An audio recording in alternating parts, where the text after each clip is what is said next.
Hi, I'm Emily Epp, Manager of Communications at the Cariboo Regional District.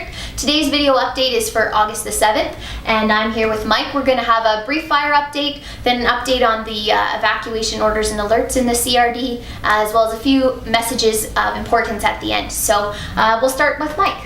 Sure, thanks Emily. So today we'll start again with the weather. Similar conditions as we've been seeing, continued at hot and dry, and in fact today it's a little bit breezier around the east side of the Fraser Canyon and of course on the west. That's causing some increased fire activity out there again.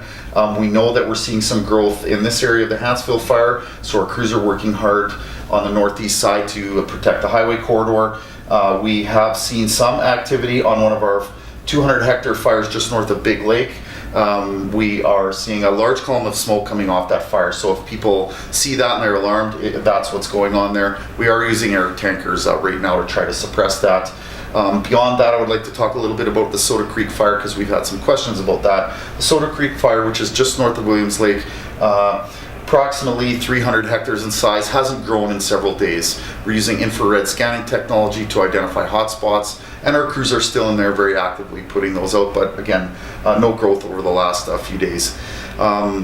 Beyond that, I would just like to tell people that I don't have a new fire size for you today, and the reason is we have not been able to fly these fires, fly the perimeters, and use our GPS to gain a new size. It's just been too smoky.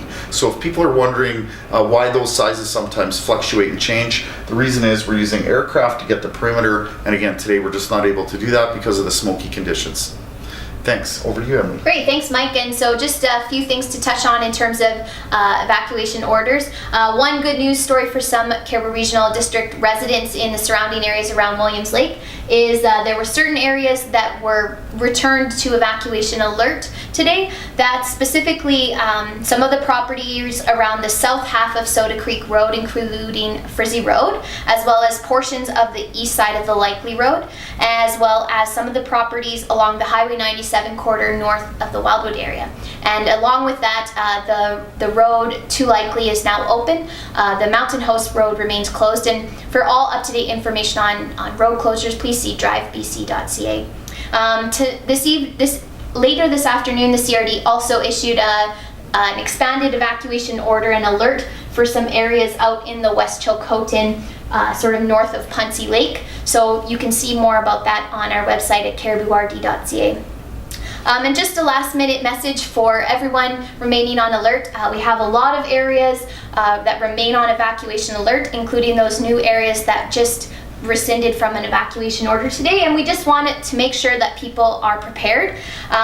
Make sure that you are registering for emergency notifications at the Cariboo Regional District website so that you can receive information about when alerts and orders might change.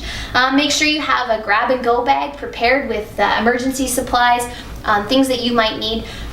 Keep in mind that, if you're going into town or you're going to work, make sure that you have that bag with you just in case you might not be able to return home. Making sure that you have a plan in place for your kids and your pets and any neighbors or that kind of thing, so that we can all come together and help each other out. Those are just some of the tips. More are available on our website at caribooRD.ca. And just as we've seen today, some orders and alerts have changed. With the wildfire activity that Mike's mentioned, we expect that to continue. So please make sure that you are prepared when you are on alert, and watch the Cariboo Regional District website. You can also call our public information line and get the most up-to-date information. Thank you.